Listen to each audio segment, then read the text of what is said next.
다 함께 일어나셔서 찬송가 1장 찬송하심으로 오순절 후 13번째 주일 예배를 하나님께 드리겠습니다.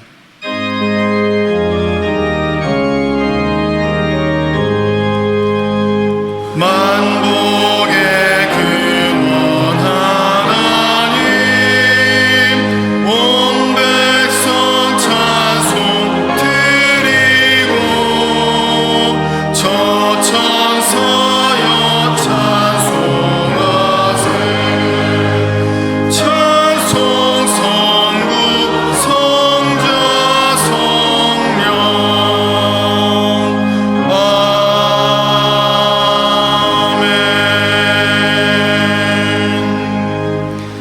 아름답고 거룩한 것으로 여호와께 예배할지어다. 온 땅이여 그 앞에서 떨지어다. 모든 나라 가운데서 이르기를 여호와께서 다스리시니 세계가 굳게 서고 흔들리지 않으리라. 그가 만민을 공평하게 심판하시리라 할지로다. 하나님은 영이시니 예배하는 자가 영과 진리로 예배할지니라. 아멘.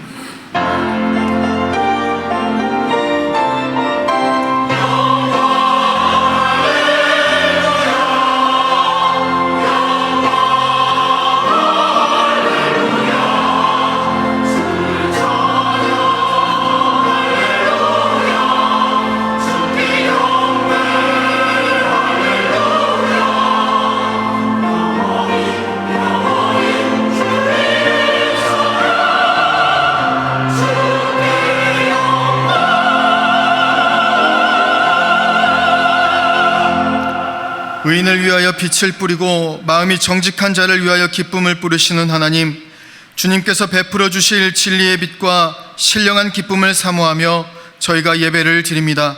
손뼉을 치며 목소리를 높여 찬양할 때에 하나님께 영광이 되게 하시며 거짓이 없는 진실한 마음으로 기도할 때에 하늘 보좌에 상달되게 하여 주옵소서.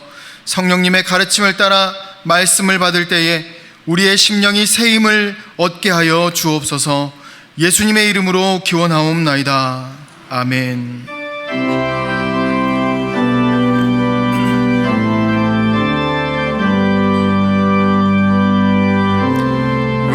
은연이어도 공허하지 않은 것은 예수 안에 난 만족함이라.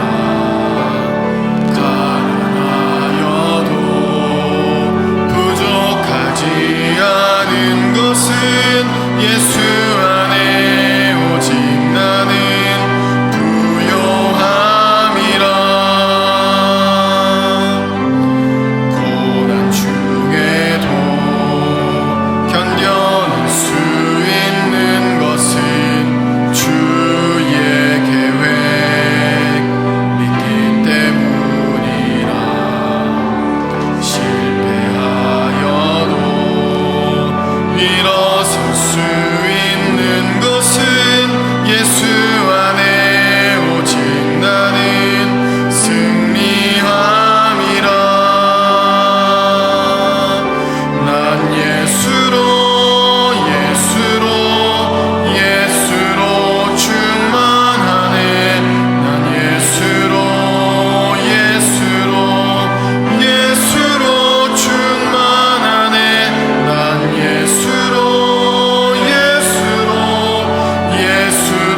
충만하네. 영원한 왕 내 안에 살아계시네. 난 예수로 충만하네. 난 예수로 충만하네. 난 예수로 충만하네.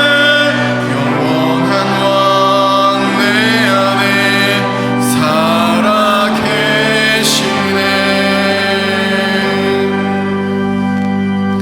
다 함께 예수 그리스도의 이름을 의지하여 참회의 기도를 드리시겠습니다. 거룩하신 하나님, 눈에 보이는 형제를 사랑하지도 못하면서 눈에 보이지 않는 하나님을 사랑한다 하였습니다. 희생과 실천 없이 입술로만 사랑을 외쳤던 가식적인 신앙을 용서해 주옵소서. 내 눈에 있는 들보를 깨닫지 못하고 형제의 눈에 있는 티끌을 빼겠다고 함부로 비판하고 정죄하였습니다. 우리의 추악한 죄악을 용서하여 주옵소서. 이제 계속해서 하나님과 자신만이 하는 은밀한 죄를 침묵 가운데 고백하시겠습니다.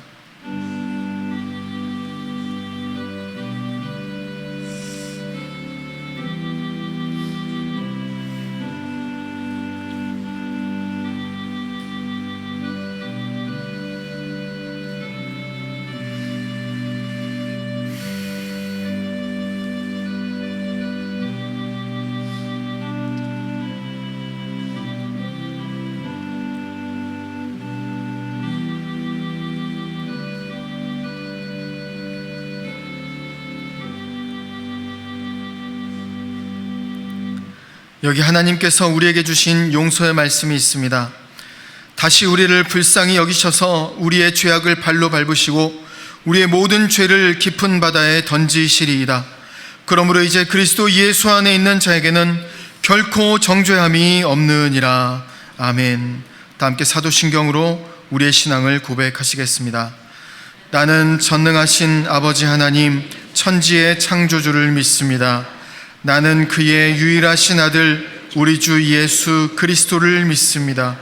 그는 성령으로 잉태되어 동정녀 마리아에게서 나시고 본디오 빌라도에게 고난을 받아 십자가에 못 박혀 죽으시고 장사된 지 사흘 만에 죽은 자 가운데서 다시 살아나셨으며 하늘에 오르시어 전능하신 아버지 하나님 우편에 앉아 계시다가 거기로부터 살아있는 자와 죽은 자를 심판하러 오십니다. 나는 성령을 믿으며 거룩한 공교회와 성도의 교제와 죄를 용서받는 것과 몸의 부활과 영생을 믿습니다. 아멘.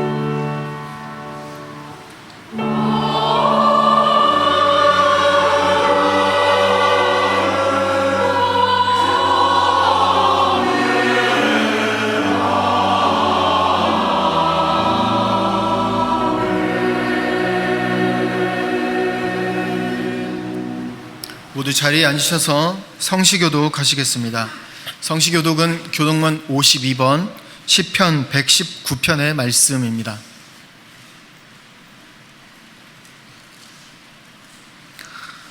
청년이 무엇으로 그의 행실을 깨끗하게 하리이까? 주의 말씀만 지킬 따름이니이다. 내가 전심으로 주를 찾았사오니 주의 계명에서 떠나지 말게 하소서. 내가 주께 범죄하지 아니하리하여 주의 말씀을 내 마음에 두었나이다. 찬송을 받으실 주 여호와여, 주의 율례들을 내게 가르치소서. 내가 주의 법도들을 작은 소리로 읊조리며 주의 길들에 주의하며 주의 율례들을 즐거워하며 주의 말씀을 잊지 아니하리이다. 주의 법이 나의 즐거움이 되지 아니하였다면 내가 내 고난 중에 멸망하였으리이다. 내가 주의 법도들을 영원히 잊지 아니하오니 주께서 이것들 때문에 나를 살게 하심이니이다. 나는 주의 것이오니 나를 구원하소서. 내가 주의 법도들만을 찾았나이다. 악인들이 나를 멸하려고 엿보오나 나는 주의 증거들만을 생각하겠나이다. 내가 보니 모든 완전한 것이 다 끝이 있어도 주의 계명들은 심히 넓으니이다. 내가 주의 법을 어찌 그리 사랑하는지요. 내가 그것을 종일 작은 소리로 읊조리나이다. 아멘. 다 함께 찬송가 197장을 찬송하겠습니다. 찬송 후에 박훈 장로님 기도하시겠습니다.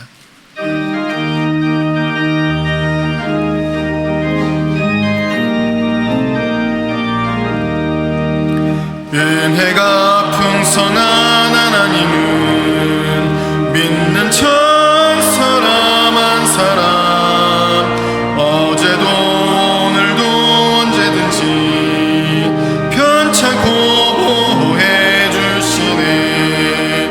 주여 성령의 은사들을 오늘도 내려 주소서.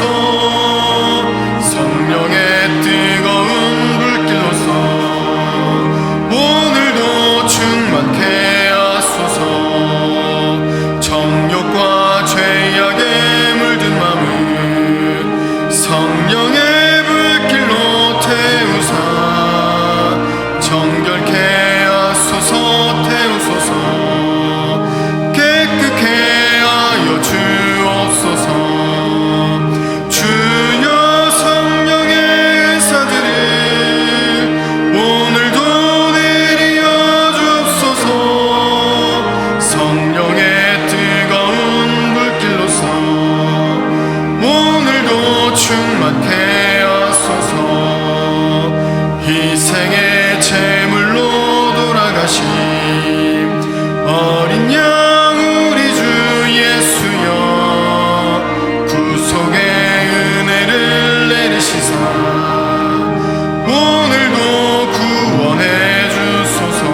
영광과 찬양을 받으시기에 합당하신 거룩하신 아버지 하나님, 오순절 후 13번째 주일을 지키게 하신 한없는 은혜를 감사드립니다. 어려운 현실 속에서 어찌할 바를 모르고 살아가는 저희들을 은혜 가운데 지켜주시고 말씀으로 양육시켜 주시니 또한 감사합니다. 피조물인 인간들의 이기심과 교만으로 지구온난화를 불러오게 하여 너무너무 감당하기 어려운 무더위 속에서 신음하는 저희 어리석은 인간들의 소원을 들어주시옵소서. 이 무더위가 빨리 지나갈 수 있게 주여 도와주시옵소서. 하나님은 무더위가 가을에 풍성한 과일을 익게 하듯 어려움을 이기는 가운데 주님의 한없는 사랑을 열매 맺게 하여 주옵소서. 영세교회를 사랑하시어 창립 52주년을 맞게 하심도 감사드립니다. 교회가 준비하고 하고자 하는 모든 일들이 주님 보시기에 합당한 일들이기를 바라옵니다. 저희 성도들에게는 기쁨이 되고 행복한 일들이 되며 이웃에게는 선교의 알찬 열매로 맺게 하시고 이 나라에는 그리스도의 비전이 제시되는 일들이 되게 하옵소서. 말씀으로 저에게 새로운 영적 감화를 이끄시는 정홍률 목사님의 말씀과 정 목사님이 이끌어가는 아신대 위에 하나님의 놀라운 기적이 일어나게 하시어 어려움 없게 주여 도와주시옵소서. 베들레헴 찬양대의 찬양을 기뻐 받으시고 우리 성도들은 감동으로 전하게 하옵소서. 이 모든 말씀을 우리 구주 예수 그리스도 이름으로 기도하오며 이제 다 함께 주님의 가르쳐주신 기도를 다 함께 드립니다. 하늘에 계신 우리 아버지의 이름을 거룩하게 하시며 아버지의 나라가 오게 하시며 아버지의 뜻이 하늘에서와 같이 땅에서도 이루어지게 하소서.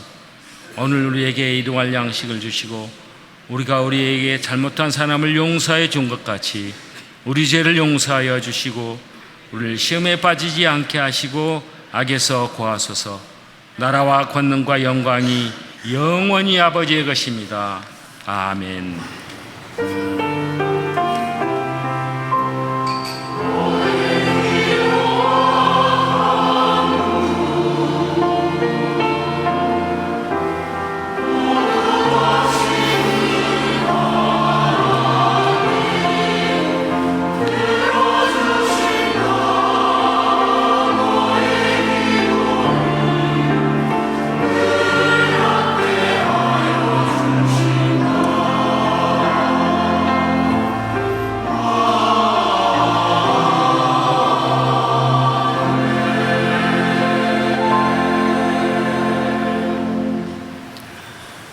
할렐루야. 주의 전에 나오신 우리 성도님들을 환영하고 축복합니다. 교회 소식 나누겠습니다. 오늘 찬양 예배는 예배 찬양위원회 주간 예배이면서 청년부 네팔 단기 선교팀 보고 예배로 드립니다. 청년부 네팔 단기 선교팀 하나님 은혜 가운데 잘 다녀왔습니다. 형도님들 기도해 주셔서 감사드립니다. 세례 성례전이 9월 25일 찬양 예배 시에 있습니다. 9월 1일까지 입교 및 세례 신청해 주시기 바랍니다. 주변에 아직 입교 세례 받지 않으신 가족들, 성도님 계시다면 권면하셔서 입교 및 세례를 받을 수 있도록 안내해 주시기 바랍니다. 봉사란입니다. 창립 기념주일을 맞이하여서 교회 대청소를 하고자 합니다. 이번 주 토요일입니다. 2주 전에 이제 청소를 하기로 저희가 정했는데요. 그래서 이번 주 토요일 24일 오전 9시 친교실로 모여주시면 되는데요. 클로스 뉴스 두 번째 보시면 자세하게 각 부서별 담당 청소 구역이 나와 있습니다. 그전에는 저희가 간식을 제공했는데 이번 우리가 또 교회 대청소하면서 성도들 간에 또 식사하며 교제를 나누자라는 이야기가 있어서요. 점심을 함께 또 청소 후에 하고자 합니다. 여러분 내용 보시고 또 함께 오셔서 청소하면서 성도의 교제도 가질 수 있기를 바랍니다. 교제란입니다. 별세 소식이 있습니다. 사교구 2구역 김순호 성도님 10일에 하나님 부르심을 받아 장례를 마쳤습니다. 사교구 7구역 지난주에 구도로 말씀을 드렸는데요. 서숙향 권사님 모친 6일에 별세하셔서 장례를 마쳤습니다. 우리 3교구 13구역 김병호 성도님, 우리 강미애 집사님 부군이십니다. 11일에 하나님의 부르심을 받아 13일 장례를 마쳤습니다. 이 시간에 우리 김병호 성도님의 유가족분들이 참석해 주셨습니다. 잠깐만 자리에 일어나 주시지요. 예. 우리 슬픔 가운데 있는 우리 유가족분들 가운데에 하나님의 위로와 평강이 있기를 여러분 기도해 주시기 바랍니다. 그동안 장례 또 진행하시고 준비하시느라 정말 애쓰셨습니다. 네, 자리에 앉아 주시고요. 네. 사교구 7구역 박인도 은퇴한수 집사님께서 또 갑작스럽게 하나님의 부르심을 받았습니다. 윤정자 권사님 부군이십니다. 이렇게 슬픔 가운데 있는 우리 유가족분들을 위로해 주시기 바랍니다. 또 좀 전에 또 장례 소식이 들려왔습니다. 이교구 21구역 최한석 장로님 모친께서 최휘수 은퇴권생 시모께서 어제 별세하셔서 현재 가족장으로 장례가 진행 중에 있습니다. 빈소는 대구 동산 병원 장례식장 201호입니다. 위로 예배는 내일 교회에서 내일 오전 9시 30분에 출발합니다. 또 이렇게 슬픔 가운데 있는 우리 장로님 가정을 위해서도 기도해 주시기 바랍니다. 오늘 카페에서 커피를 여러분 드시게 될 텐데요. 오늘 카페에서 드시는 커피는 네팔 원두커피입니다. 히말라야산 커피입니다. 청년부 네팔 단기 선교팀에서 제공해 주셨고 또 선교사님이 이렇게 제공해 주셨습니다. 또 커피 드시면서 네팔 땅을 위해 또 기도해 주시고 성도 간의 교제가 있었으면 좋겠습니다. 오늘 말씀은 우리 교회 협동 목사님이신 아신대 정홍열 총장님께서 전해 주십니다. 무엇으로 채우시겠습니까? 라는 제목으로 말씀 전해 주실 때에 많은 은혜 받으시기 바랍니다. 특별히 우리 정홍열 총장님 늘 영역의 강건함을 위해서 기도해 주시고요. 또 아신대를 위해서 성도님들 많은 관심과 기도 부탁드립니다. 우리 옆에 분들과 인사를 나누겠습니다. 오늘 말씀의 제목을 기억하면서 이렇게 인사했으면 좋겠습니다. 성령 충만하시기 바랍니다. 인사 나누겠습니다.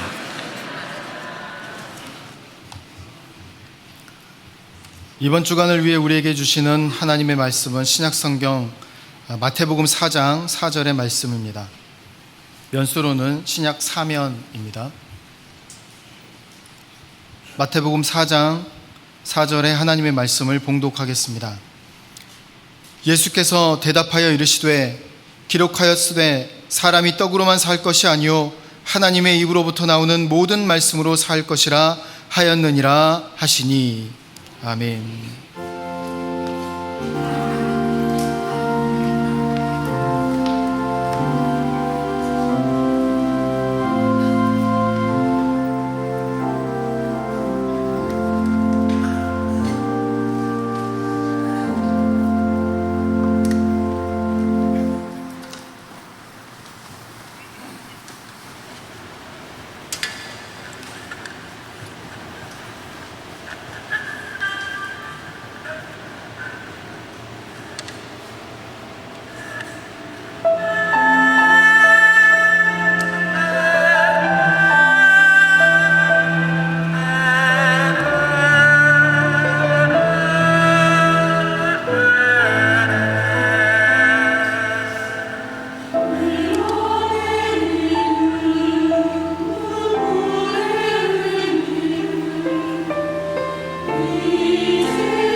감사합니다.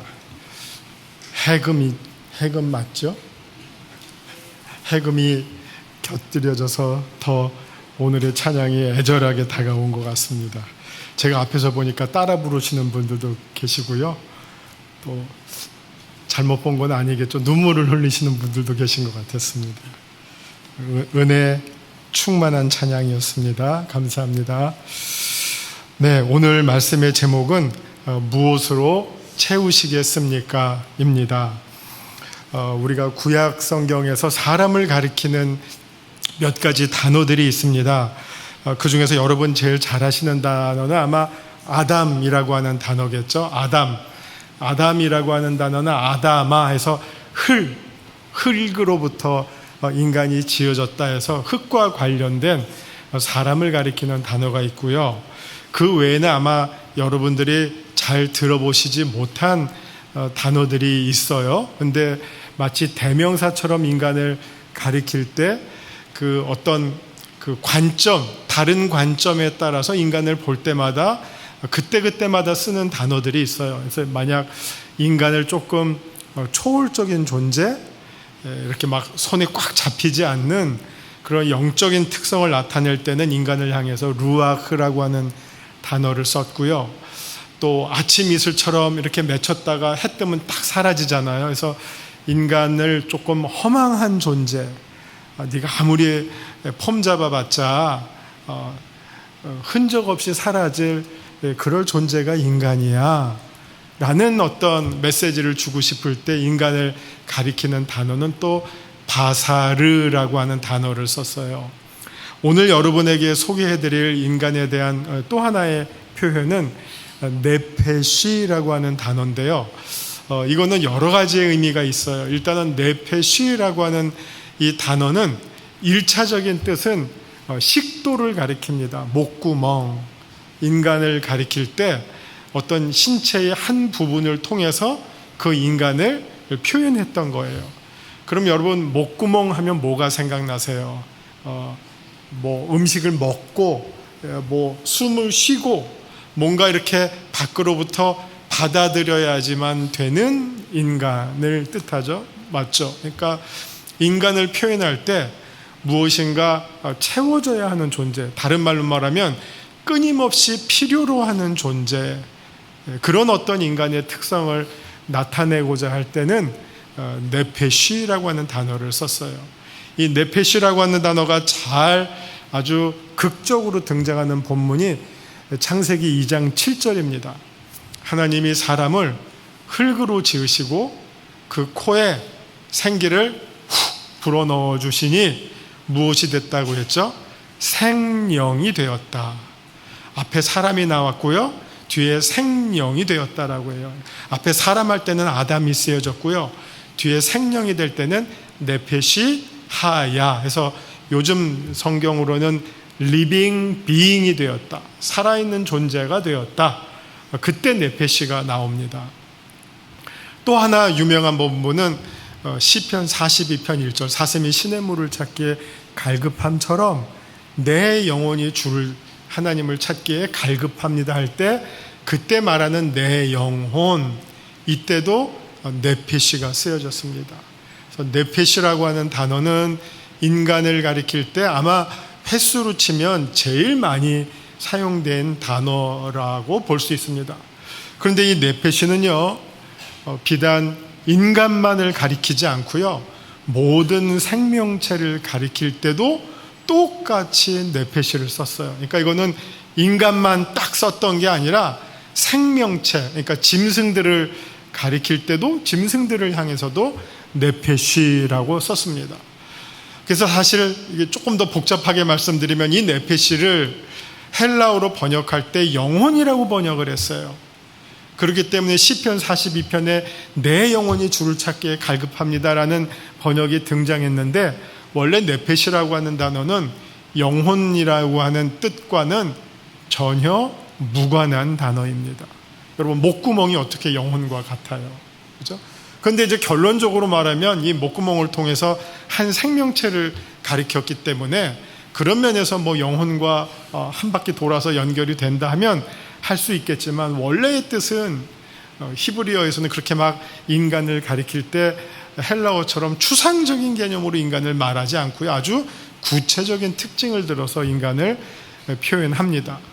그러면 왜 인간을 네페시라고 말했을까요? 아주 여러분 쉽게 이해하실 수 있도록 제가 질문을 하면, 우리 김태수 목사님 내 식구가 5명이에요. 5명. 이거는 그 집에 목구멍이 5개라는 겁니다. 매일매일 목사님이 책임지셔야 할 목구멍이 5개라고 하는 거예요. 우리가 흔히 하잖아요. 식구가 몇입니까? 가족이 몇입니까? 라는 말보다 우리 식구가 몇입니까? 하잖아요. 그러면 네페시가 몇입니까? 하는 뜻이에요. 그 집에 목구멍이 몇 개입니까? 혹은 생명, 살아있는 생명이 몇 사람 있습니까? 할 때 그때 네페시라고 하는 단어를 성경은 아주 즐겨 썼다는 거죠. 근데 왜 인간과 혹은 짐승을 네페시라고 하는 말로 표현했을까? 이 목구멍이라고 하는 말로 표현했을까? 우리 한번 사진을 한번 보여주세요. 여러분이 아마 이런 사진은 많이 보셨을 거예요. 아기 새들이 정말 얼마만큼 저 입을 벌리는 게 아니라 주둥이를 벌리는 거죠. 부리를 어느 만큼 벌리고 있죠? 죽을 만큼 벌리고 있어요.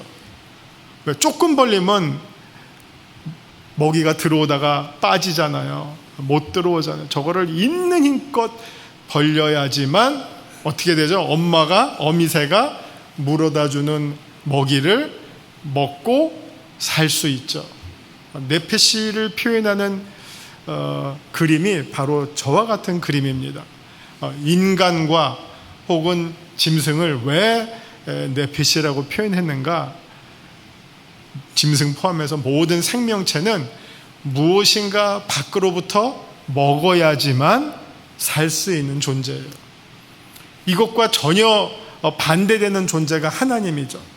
하나님은 나는 나다. 우리 한국 성경에는 나는 스스로 있는 자다. 스스로 있는 자라고 하는 하나님이라고 하는 존재는 절대 자기 충족적인 존재예요. 뭔가를 필요로 하지를 않아요. 그러나 우리 인간은 하나님과 달리 반드시 무엇이 필요해요. 여러분, 이 세상에 아무 필요 없는 존재는 없죠? 나 음식 필요 없어요. 공기 필요 없어요. 물 필요 없어요. 친구 필요 없어요. 이런 존재는 아무도 없단 말이에요. 살 수가 없죠. 우리는 반드시 살아가려면, 생존을 하려면 무엇인가 필요로 할 수밖에 없고, 그 필요가 충족될 때 비로소 자기의 생명이 보존되고 유지가 되고 또 심지어 번식까지 할 수 있는 게 우리 인간을 포함한 모든 생명체의 특징입니다. 그래서 성경은 인간을 네페시라고 표현했던 거예요. 그러니까 인간을 식도로 표현한 것은 생물학적인 것뿐만 아니라 아주 심리학적인, 아주 인간이 어떤 존재인가, 모든 생명이 어떤 존재인가를 아주 정확하게 분석하고 표현한 그런 명칭이 바로 네페시라고 하는 단어입니다. 그런데 그 채우기 위해서 하나님께서 거기에다가 어떤 기제를 입력했어요. 그게 뭐냐면은 욕망이에요. 혹은 의지, 욕심. 그냥 아까 그 새들도 본능에 의해서 입을 벌리잖아요. 우리도 먹어야만 사는데 우리가 먹이를 향해서 내 마음이 움직여져야지 먹이를 먹잖아요. 그럼 뭡니까? 식욕, 음식에 대한 욕망. 우리가 인간은 하나님이 네페시로 딱 설정하셨고, 그 다음에 그 네페시가 작동하기 위해서는 거기에다가 의지, 어떤 무엇을 향한 의지, 즉 욕심을 줬어요. 욕심을 입력시켰어요. 그래서 모든 생명체는 다 욕심을 가지고 있어요. 욕심이 없는 사람은 어떤 사람이죠? 무력감에 빠진 사람, 삶의 의지를 상실하죠. 그 끝은 뭡니까? 아유, 사는 게 힘들어. 스스로 생을 마감하는 사람들의 특징이 뭐예요? 의지가 없어요. 삶에 대한 의지, 아무런 욕심이 없어요. 사람에 대한 욕심도 없어요. 그러면 점점 고립돼 가죠. 그 끝은 자기 파괴, 그 끝이란 말이에요. 그러니까 사실 욕심이라고 하는 것은 생존을 위해서 꼭 필요한 기제입니다. 음식을 위해서 식욕, 그 다음에 성욕, 명예욕, 권력욕, 수면욕, 우리가 바라고자 하는 모든 것에 대한 욕망이 있다고 하는 것은 지극히 당연한 현상입니다. 근데 문제는 하나님께서 그 주신 욕망을 우리는 건강하게 사용할 수 없다는 데 많은 문제점이 거기서부터 나옵니다. 욕심은 다 가지고 있는데 그 욕심이 절제가 안 돼요.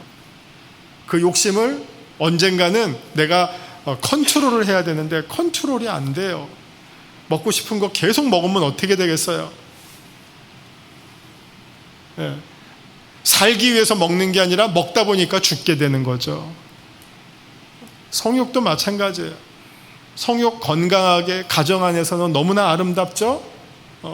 부부관계에 꼭 필요합니다. 근데 이게 절제가 안 돼요. 그러면 어떻게 되죠? 짐승만도 못한 사람이 되죠. 인간의 존엄성, 가치 다 사라지는 정말 형편없는 사람이 되잖아요. 인간답지 않은 많은 경우가 여기서 나오지 않습니까? 명예도 마찬가지죠. 명예 필요하죠. 인간이 고상하고 살고 싶은 마음이 다 있잖아요. 자기를 발휘하고 싶은 마음이 누구나 다 있잖아요. 근데 명예의 욕에 노예가 되면 어떻게 됩니까? 가장 불명예스럽게 되죠. 권력도 마찬가지예요. 힘을 행사하고 싶은, 이거는 인간의 가장 기본적인 욕망이에요. 근데 그 욕망이 지나치게 되면 그 권력욕, 칼로 승자는 칼로 망하게 되죠. 권력욕도, 이 모든 욕망에 대해서는 하나님이 주신 것이지만 여기에는 절제가 필요하고 건강한 사용이 필요한데, 이 건강과 절제를 잘 이루지 못하는 그 욕심에 우리 모두가 다 빠져 산다는 거죠. 그래서 욕심이 잉태한 즉 어떻게 되죠? 죄를 낳고 죄가 장성한 즉 결국은 사망을 낳느니라. 욕심으로부터 생명으로 가는 것이 아니라 욕심으로부터 사망으로 전락하게 되는 것이 바로 우리 타락한, 우리 모두가 가지고 있는 어떤 죄악된 습성이다라고 말씀드릴 수 있겠습니다. 그래서 사실 모든 종교들이 이 욕심의 문제를 어떻게 다룰까 하는데 다 나름대로 답을 주려고 노력하고 있습니다. 그래서 많은 경우가 욕심 자체를 부정을 해요. 무욕, 무념, 무상, 그다음에 내 눈앞에 모든 나를 미혹하는 것들의 현실을 부정하는 것, 이게 주로 불교의 가르침이죠. 다 보는 것들은 다 허상이다, 공이다. 색, 즉 시공이란 말이 거기서 나오죠. 우리의 감각의 기관으로 들어오는 모든 시각, 청각, 촉각, 이런 모든 것들이 다 허상이기 때문에 거기에 집착하지 말아라. 이게 이제 거기에서 가르치는 중요한 아주 핵심 메시지 가운데 하나예요. 어떤 면에서 보면 기독교도 부분적으로는 그런 가르침을 주죠. 우리가 너무 욕심에 사로잡히면 안 된다, 절제해야 된다, 욕심을 내가 멈춰야 된다, 다 하나님과 함께 재물을 같이 섬길 수 없다, 유사한 메시지를 주지만, 그러나 기독교는 그것과 근본적으로 다른 차이점이 있어요. 우리 눈앞에 보이는 세상을 부정하는 걸로 욕심을 푸는 게 아니라 그 욕심을 어떻게 보면 건강하게 사용할 것을 가르치고 있고요. 궁극적으로는 그 욕심을 다른 것으로 채우도록 가르치고 있어요. 그게 바로 오늘의 말씀이죠. 사람이 떡으로만 살 것이 아니라 하나님의 입으로 나오는 말씀으로 산다. 분명히 인간은 떡이 없으면 살 수가 없어요. 먹어야지 살죠. 먹는 것뿐만입니까? 여기 먹는 걸로 대표했지만 의식주, 중국 사람은 식의주라고 그래요. 먹는 게 더 중요하대요. 우리는 의식주지만 거기는 식의주라고 하는데, 그만큼 이 세 가지는 인간의 생존을 위해서 필수적인 거죠. 그거 없이 살 수 있는 사람은 아무도 없죠. 그래서 하나님께서도 출애굽 과정 중에 이스라엘에게 만나를 먹여주신 것이고, 예수님도 우리에게 기도를 가르쳐 주실 때 우리에게 일용할 양식을 주시고, 이거는 너무 필수적인 인간의 생존을 위해서 당연하고 마땅한 기도예요. 그런데 사탄이 40일 금식하신 예수님을 향해서 던졌던 시험 가운데 하나가 뭐냐? 그 식욕을 자극하는 것이었죠. 네가 하나님의 아들이면 이 돌을 가지고 한번 떡으로 만들어 봐. 못할 게 뭐가 있어? 식욕을 자극한 거예요. 그때 예수님께서 하신 말씀이 나 떡 없이 살 수 있어라고 말씀하신 게 아니라, 사람이 떡으로 살아야만 하지만 떡만 가지고 사는 것이 아니다. 떡 말고 하나님의 말씀으로도 살아야 된다. 자, 여기서 아주 중요한 인간에 대한 우리가 하나의 교훈을 성경으로부터 배우게 됩니다. 아까 제가 네페시는 사람뿐만 아니라 짐승에도 똑같이 쓴다고 말씀드렸습니다. 성경은 인간만 향해서 네페시라고 말하지 않고 짐승을 향해서도 네페시라고 했는데요, 똑같이 떡으로 살아야 할 존재들이에요. 먹지 않으면 살 수 없는 생명체들입니다. 그런데 인간이라는 네페시와 짐승이라는 네페시가 어디에서 차이가 나는가? 떡으로만 사느냐? 아니면 떡에다가 하나님의 말씀을 더 필요로 하는 존재인가? 여기에서 차이가 있다는 겁니다. 많은 사람들이 인간은 영혼이 있고 짐승은 영혼이 없다. 사실 이거에 대한 성경적 근거는 없어요. 아까 말씀드린 것처럼 네페시를 영혼으로 번역을 했는데 그것을 영혼으로 번역한다면 구약에 있는 모든 짐승들도 다 똑같이 네페시예요. 그 말로는 전혀 설명이 안 돼요. 그러나 진짜로 성경이 차이가 어디에 있다라고 가르치고 있느냐?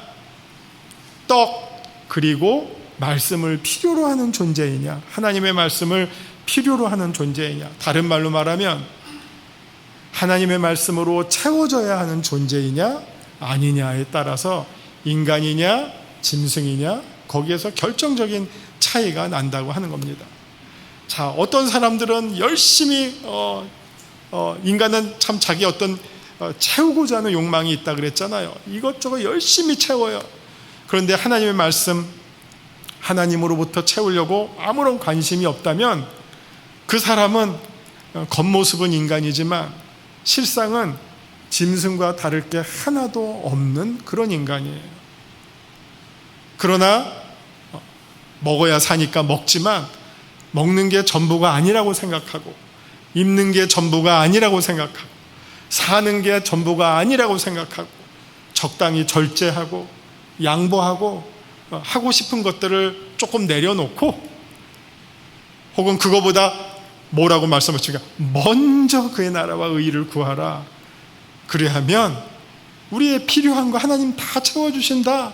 근데 우리는 조급하고 성급하고 그 욕심을 잘 제어하지 못해서 먼저 나의 것을 구하잖아요. 그리고 남을 때 하나님의 자리를 채우려고 하는 게 우리들의 습성인데, 이걸 우리가 정말 주님께서 가르쳐 주신 대로 먼저 하나님의 것을 구하고, 그러면 하나님께서 어련히 안 채워주시려냐? 공중에 나는 새를 봐라, 들에 핀 꽃을 보아라, 솔로몬의 옷보다도 이거보다 더 아름답지 아니하느냐? 이게 바로 성경에서 우리에게 가르쳐 주시는 아주 중요한 말씀이라고 하는 겁니다.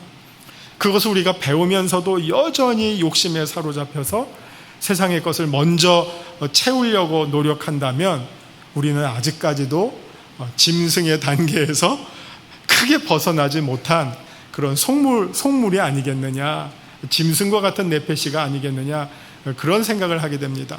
자, 성경은 한편으로는 우리에게 절제를 하라고 가르칩니다. 그러나 또 한편으로는 그것을 다른 것으로 채우라고 가르쳐요. 우리의 욕심을 우리가 이길 수 있는 것은 아무리 그 욕심을 벗겨내려고 해도 내 스스로 되지를 않아요. 우리가 아까 그 인간을 네페시라고 했다면 그 네페시의 목구멍 다음에는 무엇이 있습니까? 저장하는 그릇이 있잖아요.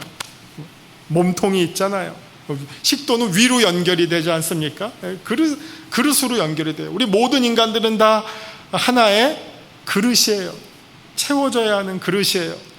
근데 여러분, 그릇의 가치가 어디에 있습니까? 그릇의 가치는 그 그릇이 무엇을 담고 있느냐 하는 것에 따라서 그 그릇의 가치가 주어지죠. 그 그릇에 돈이 있어요. 그 그릇을 우리가 뭐라고 말합니까? 막 번호까지 복잡해요. 금고가 되죠. 그 그릇에 배설물이 있어요. 요즘은 없어졌지만 옛날에는 제가 어렸을 때만 해도 머리맡에 요강을 두고 잤단 말이에요. 변소가 멀리 있으니까. 거기 배설물이 담겨 있으면 요강이 되는 거예요. 쌀이 담겨 있으면 쌀 뒤주가 되는 거고요. 무엇을 담고 있느냐에 따라서 그 그릇의 가치가 결정이 돼요. 자, 우리 모두 다 네페시입니다. 무엇을 담느냐, 이 무엇을 채우느냐가 쉬운 문제는 아니에요. 여기 지금 컵이 하나 있습니다. 이 컵, 여기에 좀 물이 들어있어요. 하면서 제가 물을 마시는데, 만약 여기 이제 아무것도 안 들어있는데, 여기서 이걸 뭔가를, 아무것도 안 들어있는데, 여기 이걸 비우려고 한번 노력해 보세요. 공기가 있다고 쳐요. 아무것도 없으면 공기가 있는 거죠. 이 공기를 어떻게 뺄까요?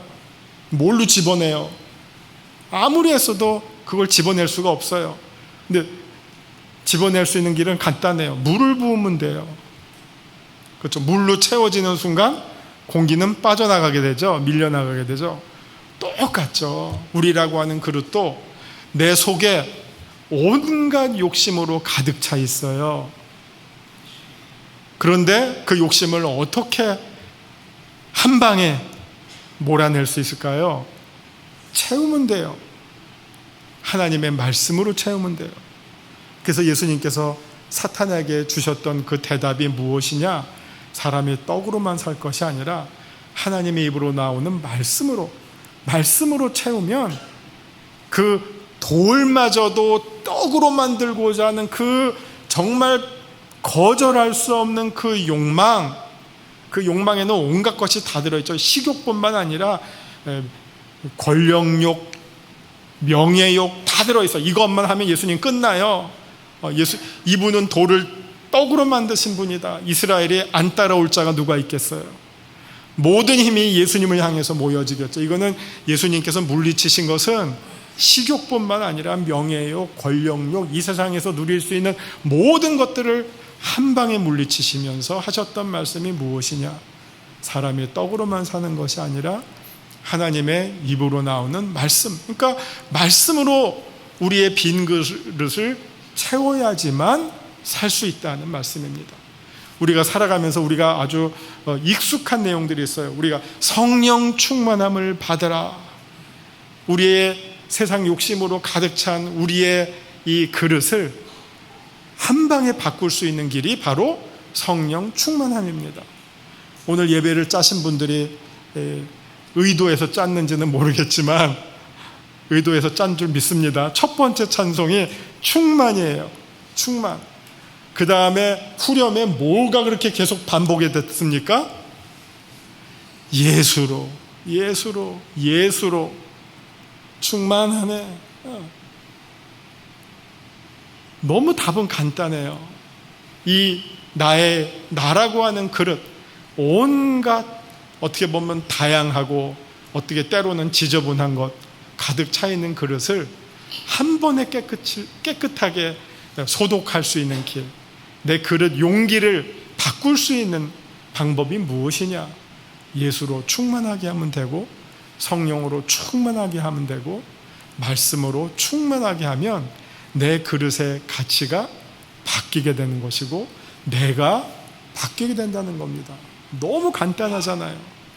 근데 이거를 다른 방법으로 하려면 마치 율법을 통해서 내가 구원받고자 천국에 가고자 애써도 아무리 애써도 점점 멀어지는 것처럼 오히려 그 빈자리는 또 다른 욕심, 뭐 식욕이 지나면 성욕이 오고, 성욕이 지나면 명예욕이 오고, 명예욕이 지나면 권력욕이 오고, 끊임없는 세상의 욕심이 돌아가면서 나를 지배할 거예요. 아마 여러분들 가운데 그런 분들 있을 거예요. 취미가 몇 년 주기로 바뀌시는 분들 있을 거예요. 막 뭐에 빠졌다가 또 몇 년 지나면 또 일로 빠지고 일로 빠지고 일로 빠지고 일로 빠지고. 왜 그럽니까? 우리는 다 공허해요.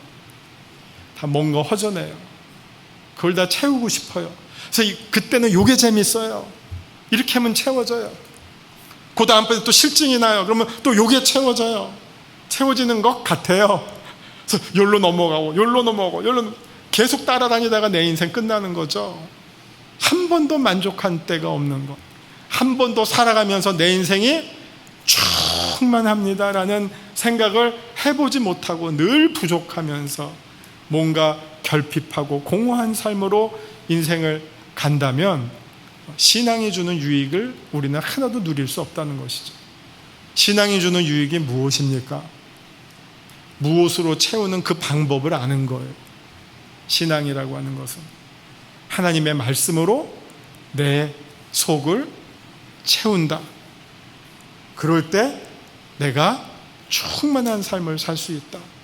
여러분 시편 23편에서 다윗이 뭐라고 고백합니까? 가장 성경에서 아름다운 시라고 할 수 있잖아요. 거기서 다윗이 결정적으로 고백하는 말이 무엇이죠? 내 잔이 넘치나이다예요. 여러분이 신앙생활 하시면서 충만함을 경험해 보셔요?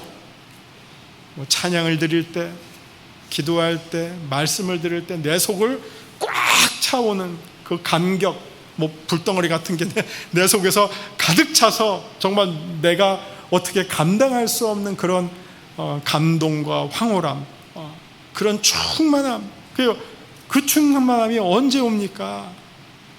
매일매일의 말씀과 함께하는 삶, 거룩한 성도들과 함께하는 삶. 그래서 종교개혁도요, 여러분 이제 교회사를 잠깐 보면 종교개혁 어떤 사조도 서양의 어떤 나라도 300년을 넘는 제국이 없어요. 우리나라가 아주 유일해요. 조선왕도 거의 600년 간 거는 유사일에 드물고요. 고려도 그렇고요. 우리나라는 참 한 왕조가 오래 갔더라고요. 어떤 시대 이데올로기도 한 100년 넘으면 다 사그러들어요. 만고하면서 지탱하는 이데올로기는 없어요. 종교개혁도 한 100년 지나니까 시들어졌어요. 그 빈자리는 뭘로 채웠느냐? 교리 논쟁으로 채웠어요. 그러다 보니까 네가 옳다 내가 옳다 교회에서 맨날 싸움만 일어나는 거예요. 이것을 보고 안타깝게 생각한 사람들이 일으켰던 또 다음번의 종교개혁이 바로 경건주의 운동인데, 경건주의 운동의 창시자라고 하는 필립 야콥 슈페너라고 한 사람이 그의 대표작을 썼는데, 그 대표작의 책의 이름이 뭐냐면 경건한 열망이에요. 우리 그리스도인들은 열망을 가진 사람들인데 어떤 열망이냐? 세속적인 열망이 아니라 경건한 열망을 가지고 있다. 우리의 빈 곳을 거룩한 것으로 채우고 의로운 것으로 채우고 영원한 것으로 채울 때 우리가 거룩한 성도가 되고 의로운 의인이 되고 영원한 영생을 누리는 성도들이 천국의 백성이 된다. 이게 바로 성도들의 살아가는 모습입니다. 이 더운 여름 냉수로 여러분 속을 채우는 것도 중요해요. 이게 맞죠? 의사 선생님? 열병을 치유할 수 있는 아주 중요한 생존 방법이지만, 거기에 사람이 이 무더운 여름을 얼음으로만 살 것이 아니라 뭐라고요? 폭포수같이 시원한 하나님의 말씀으로 채우고 사시는 영색교회 성도님들 다 되시기를 주님의 이름으로 축원합니다. 기도하시겠습니다.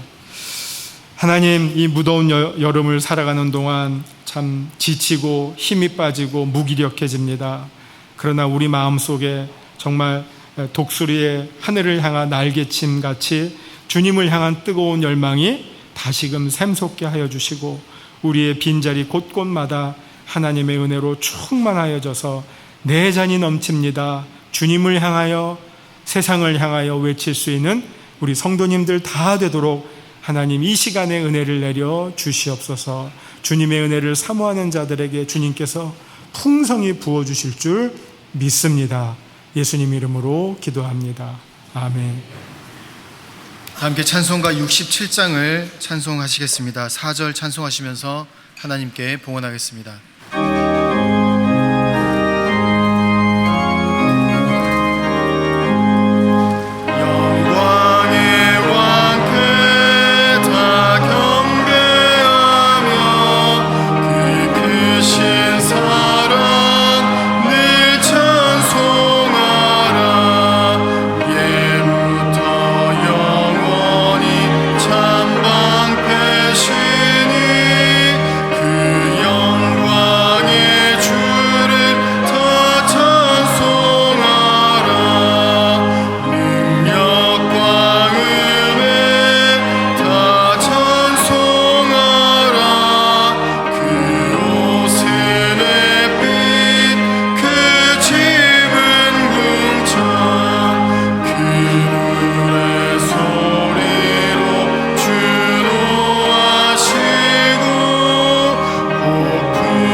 살아계신 하나님 아버지, 저희들에게 믿음을 부어주셔서 이렇게 주님께 나와 예배하며 귀한 예물을 드리게 하심을 감사드립니다.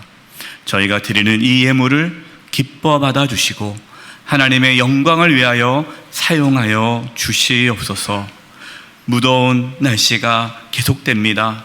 특별히 연로하신 성도님들 몸 연약해지지 아니하도록 늘 강건할 수 있도록 하나님 도와주시옵시고, 육체의 질병으로 인하여 고통받고 있는 성도님들 찾아가서 치료해 주시되 몸 안에 있는 모든 암세포들이 다 사라지게 도와주시고 연약한 몸의 기관들이 정상이 되도록 이 시간 깨끗하게 치료하여 주시옵소서. 우리 성도님들의 직장과 사업장과 하고 있는 모든 일들 가운데 함께해 주셔서 어려움이 없게 해주시고, 또 이 땅에 살아가면서 부족함이 없도록 하나님께서 모든 것을 채워 주시옵소서. 하나님, 정홍열 총장님, 하나님께서 늘 영육의 강건함으로 붙잡아 주시고 또 아신대를 하나님께서 지켜보호하여 주시고 하나님께 쓰임받는 학교 될 수 있도록 역사하여 주시옵소서. 이제 저희들 세상으로 나아갑니다. 하나님 붙잡아 주시고 승리하게 도와주시고 세상에서 하나님의 말씀으로 가득 채워 충만한 삶을 살게 하여 주시옵소서. 특별히 슬픔 가운데 있는 우리 성도님들 있습니다. 유족들을 위로하여 주시고 붙잡아 주시고 잘 이겨낼 수 있도록 은혜 내려 주시옵소서. 이 대한민국을 지켜주시고 보호하여 주시고 한 주간에 저희들의 삶을 하나님 인도하여 주시옵소서. 예수님의 이름으로 기도드립니다. 아멘.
지금은 우리 주 예수 그리스도의 은혜와 우리 하나님 아버지의 크신 사랑과 성령의 감화 감동하심이 오늘 말씀을 듣고 은혜를 받아 우리의 빈 곳을 주님의 말씀으로 채우며 내 잔이 넘치나이다 고백하기를 사모하는 사랑하는 영세교회 한 사람 교회 성도들 한 사람 한 사람 위에 이제로부터 영원토록 늘 함께 하옵시기를 간절히 축원하옵나이다. 아멘.